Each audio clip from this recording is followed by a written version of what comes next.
नमस्कार। आज की इस विशेष चर्चा में एक ऐसे विषय पर बात होगी जो रहस्य और शक्ति से भरा है। ब्रह्मांड के सबसे शक्तिशाली देवता, कर्म फल के सर्वोच्च न्यायाधीश भगवान शनिदेव। दुनिया इन्हें न्याय के देवता के रूप में पूजती है, लेकिन आज एक ऐसी कथा सामने आने वाली है जो स्थापित मान्यताओं को पूरी तरह से बदल कर रख देगी। तो चलिए बिना किसी विलंब के इस अद्भुत यात्रा की शुरुआत करते हैं।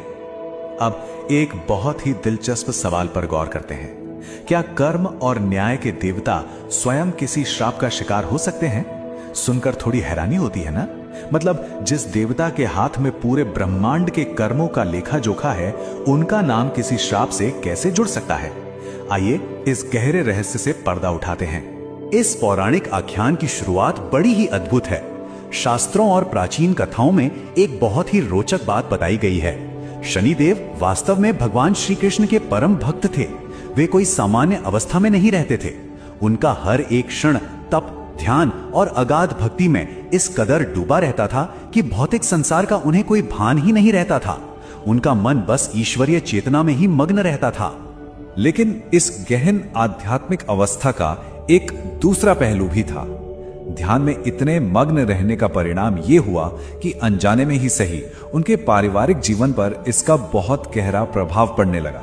कथाएं बताती हैं कि एक दिन उनकी पत्नी उनके पास आई।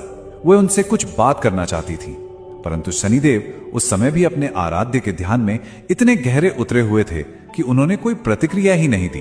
अब लंबे समय तक ऐसी उपेक्षा महसूस करने के कारण उनकी पत्नी के मन में अत्यंत दुख और तीव्र क्रोध का जन्म होना स्वाभाविक ही था। और इसी क्रोध की अग्नि में एक भयंकर घटना घट गई। उन्होंने शनिदेव को एक अत्यंत कठोर श्राप दे दिया। उन्होंने कहा, जिस किसी पर भी तुम्हारी दृष्टि पड़ेगी उसे भयंकर कष्ट और अनिष्ट का सामना करना पड़ेगा। जरा सोचिए, यह कोई साधारण वाक्य नहीं था। यह हृदय की गहरी पीड़ा और असीमित क्रोध से निकला हुआ एक अचूक बाण था, जिसने सीधे ब्रह्मांड के न्यायाधीश को ही बींध दिया। जब शनिदेव का ध्यान भंग हुआ और उन्हें इस श्राप का बोध हुआ तो वे अत्यंत दुखी हुए। उन्होंने अपनी पत्नी को वास्तविकता समझाने का बहुत प्रयास किया। उन्होंने बताया कि उनका उद्देश्य कभी भी अपमान करना या ठेस पहुंचाना नहीं था। वे तो बस भक्ति में लीन थे। किंतु सनातन परंपराओं का एक नियम बहुत ही स्पष्ट और कठोर है। एक बार दिया गया शाप कभी वापस नहीं लिया जा सकता। मुख से निकले हुए शब्द ब्रह्मांड में अपना प्रभाव छोड़कर ही रहते हैं।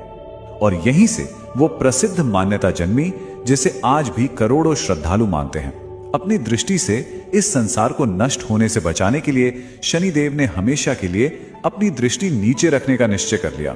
नमस्कार।